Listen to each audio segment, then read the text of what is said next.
Hello and welcome to Wolfman Gaming. This is my Sekiro Shadows Die Twice complete walkthrough, and this is episode 15, which I have named Demon of Hatred.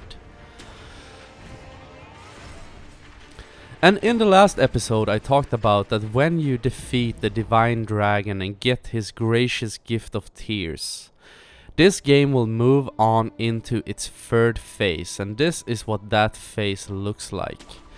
In phase 2, the Ashina castle was under siege and now the lines of defense have fallen.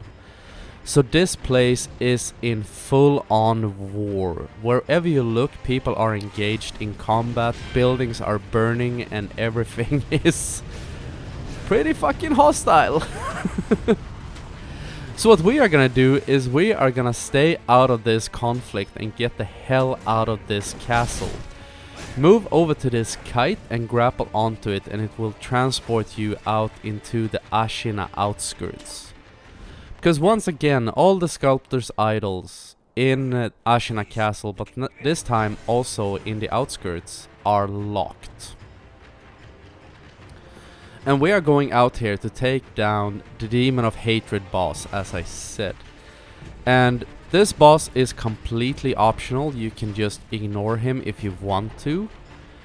And but I think he's a great boss to take on because he drops a memory, which boosts your attack power. And since we are going for the final boss very soon, it's really good to have as much attack power as possible. And going through here, just ignore all of these enemies. There are quite a few of them, and these new guys, they have flamethrowers and shit. And if you try to take on two enemies of different types, they have no problems with putting their differences aside and ganging up on you. So just run through this area as fast as you can, and when you get out here to the stairway, this is actually the best grinding spot or farming spot in late game. In early game, it's the 3 gremlins just inside the Ashina castle gate after Gyobu. And mid game, I would say that it is the ninja guy in Mibu village, but this is the very best area in late game, and I'm gonna show you the path you wanna take if you want to grind for skill points. Because there are 5 soldiers out here, and you can take them down via death blow, all of them, and it's a really quick run. Just grapple onto this tower, kill this guy, pick up the loot of course, jump down, death blow this guy. Outside the gate there is a soldier just to the right, and then there is a sword guy and a flamethrower guy. Make sure to lock onto the sword guy, he is the one you want to death blow. Because the flamethrower guy is so slow on the uptake, you can just grind his ass into the ground and he will never have a chance to fire off his flamethrower. And also, I talked about the fact that Anayama the peddler, he is no longer available as a vendor since the place where his little shop used to be is now on fire. But he can sell you one last item. He has moved to the other side of the wall on my left. It's just going for another skill point there. So when you jump down here on the other side of this roof, you will see the body of Kotaro lying there. Right next to him you'll find Anayama sitting, and he will sell you one last item, which is the discount card. It only costs 1 gold and it carries over into New Game Plus. And it gives you a 10% discount on all items at all vendors. And in a game like this, where you lose half your gold upon death, it's really worth investing in. By the way, look at this. Now that's how you do a shinobi shinobi stealth kill, bitches. But in here we have the Demon of Hatred, and this boss is extremely hard if you take him on fairly. He has 3 health bars, a shitload of different fire attacks, and he can kill you faster than you can say shinobi. Luckily for us, we are not gonna take him on fairly. We are gonna cheese his ass like there is no tomorrow, and the setup for this cheese is really easy. What you wanna do is run over here. I would actually recommend that you stand behind the boulder to my right. And I'm just throwing shurikens now because I was trying to get his attention, but he won't aggro towards you until all the soldiers are dead. But then he comes charging, so we are gonna run over here to the left, get him into this little area because we wanna get him stuck in between that tree and the wall to my left. So we just make an immediate left, make another immediate left, and go up to the gate and wait. You wanna see him swing through the wall. That is your cue that he's stuck. Now we're gonna jump up into this tower. It can be a little finicky to get up here, but the hardest part is this jump. We are gonna jump from this roof to the wall, and you wanna jump so you take off in mid-air actually. Getting the timing down on that jump can take quite a few tries. I have yet to master it perfectly. But he is stuck, he can't get out of there, so if you fall down on the ground, just go up into the tower and try again. But as soon as you get over here, just stand in this corner of the roof and wait, because he will try to swing at you from time to time. He will not be able to hit you, and then finally he will fall off the edge into the abyss. So that is the end of the Demon of Hatred.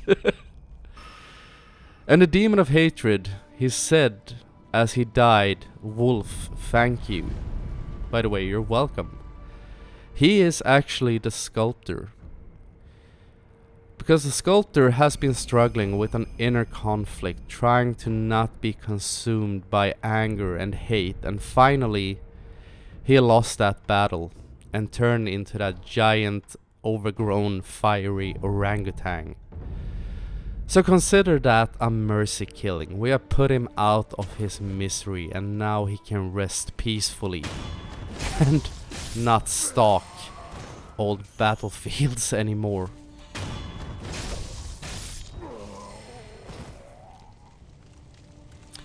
But now that the demon is dead, we do still have some mini bosses to take on, and the first one is Shugikichi of the Red Guard, and this is a drunkard fight. Just like Juso in the Hirada Estate and what's called Tokijiro the Glutton in the Hidden Forest.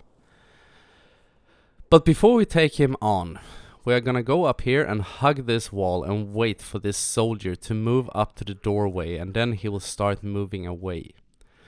And Shugikichi is a little bit different from Tokijiro and Juso, because he has body armor, and we are gonna use our spear to take that off him.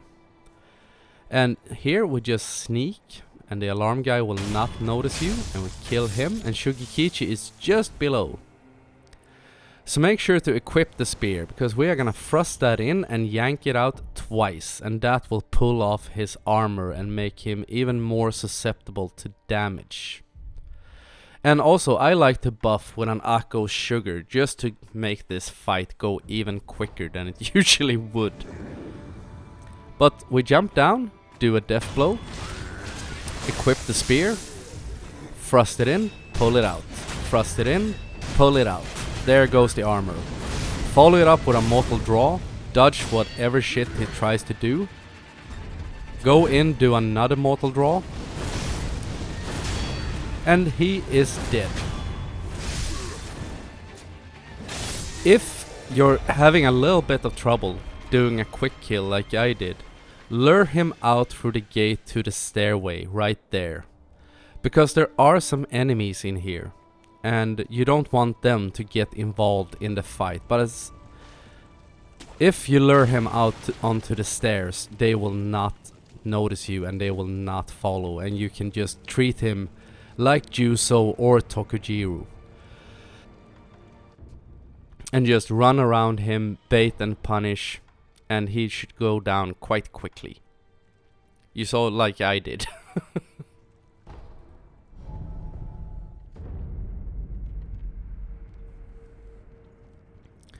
And now we are heading to the Ashina Reservoir, because remember the first time we went to the reservoir, we took out a ninja and also a 7 Ashina Spears mini-boss? Well, now there is a new 7 Ashina Spears boss there, and we're gonna take him down as well. There are only 3 mini-bosses left in the entire game, so there are only 3 prayer beads left to collect before we can increase our health bar to its maximum level. And here I was trying to find a way down and was struggling a little bit with it. And this is a scary jump, because I jump off and grapple onto that roof as soon as I get the grappling icon. I would probably have died just from pure fall damage had I failed that. So feel free to copy it if you want to, but it can be risky. But now we have unlocked this sculptor's idol, so we can run to the reservoir. Just ignore these guys. Don't engage in combat in this castle. Just make it harder on yourself. But in here is the spears guy and a general. And what you want to do here is we are gonna pop a Gachin Sugar, sneak in, kill the general, and quit out of the game to make the spears guy to reset. So you pop the Gachins, sneak up, make sure you crouch, you will get noticed otherwise. And you see them standing here back to back. Just be quick, go in, kill the general. Don't kill that soldier sitting by the wall. We're gonna need him. And then we quit out of the game. When you get back into the game, pop another Gachin Sugar, because sometimes the spears guy will examine the corpse of the dead general, and if you don't have a Gachin Sugar, he will notice you and aggro towards you. It didn't happen to me on this run, so I popped this. You see, he's just standing there, but sometimes he will turn around and look at general's corpse. But now we're gonna sneak up behind this guy. Make sure to have the Bestowal Ninjutsu equipped, and also pop an Akko Sugar, because we are gonna quick kill this asshole. And Bestowal Ninjutsu will boost your attack even more. So now we have Akkos and Bestowal. We run up behind him, we do an initial death blow, do a mortal draw, do a second mortal draw, get this posture nice and high, and then he tries to go in for a thrust. Big mistake. Just punish that with a Mikiri counter and down he goes. It's really easy to quick kill mini bosses here towards the end of the game. You remember when we took down the spear guy? The first time we were in the reservoir, we need to pop Ango Sugar and grind him down with the axe and the sword and all that stuff. And that is what I really enjoy with this game. When you go into New Game Plus, because you bring in all your skills, all your gear, except for the Mortal Blade and things that are progression locked. But when you go into New Game Plus, you're so beefed up, even though all the enemies and bosses do more damage.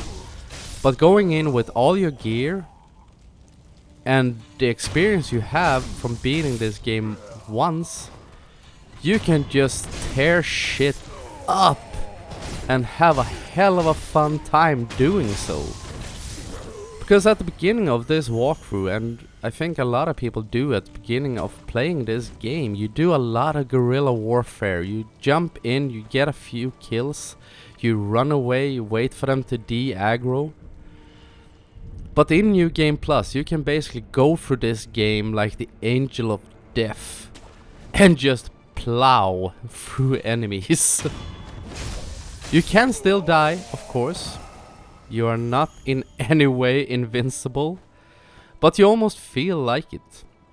Because you have walked through the fires of hell of Sekiro and come out on the other side, so it's time for payback.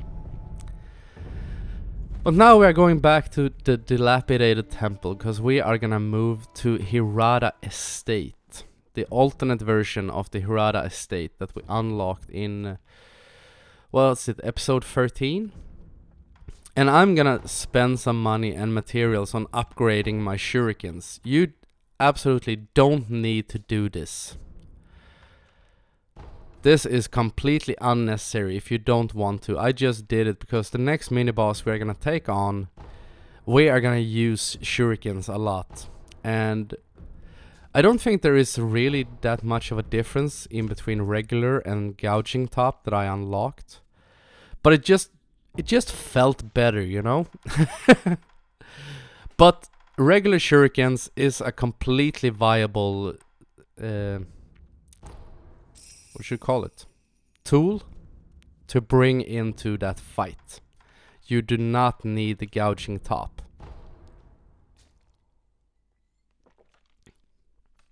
And we are gonna use the shurikens to interrupt him. And I think I'm also gonna buy the purple lilac umbrella.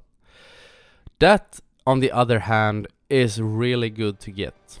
Because at the end of this walkthrough, in the final episode, I will show you how to take on the Headless and the Chichimen warriors. I mentioned that before.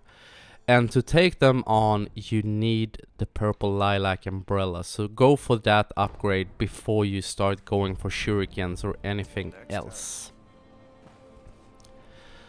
But I was a bit short-stacked on iron, and luckily for me, that vendor actually sells iron.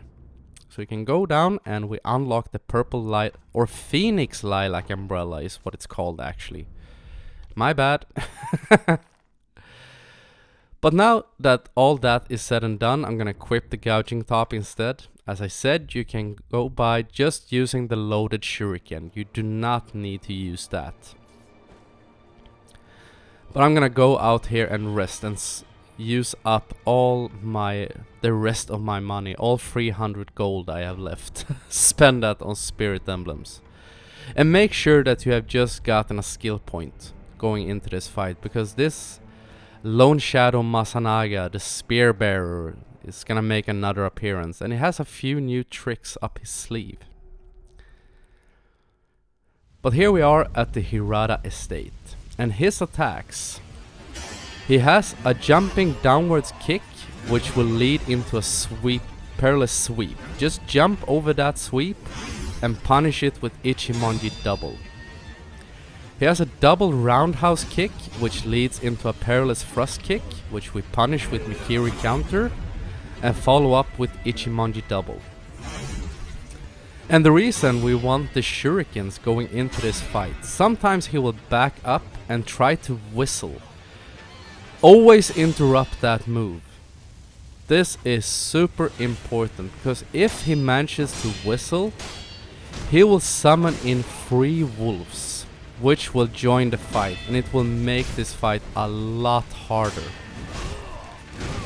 And that is where the shurikens come into play, because you can swing at him, but since he moves away from you and tries to put in distance, I think having the shurikens equipped is super good, because you can interrupt him even at a distance. And sometimes when he moves back, he will not do that. He will not try to whistle. He will just go back to catch his breath. And throwing shurikens then is a great way to force him to attack you, because he will come charging at you. But both of his perilous attacks, you see, like I'm doing, I just punish them with the Ichimonji double every time. And when he does the thrust, make sure to do the Mikiri counter, or else that will happen. And there used to be a glitch in this fight that is supposed to be patched out.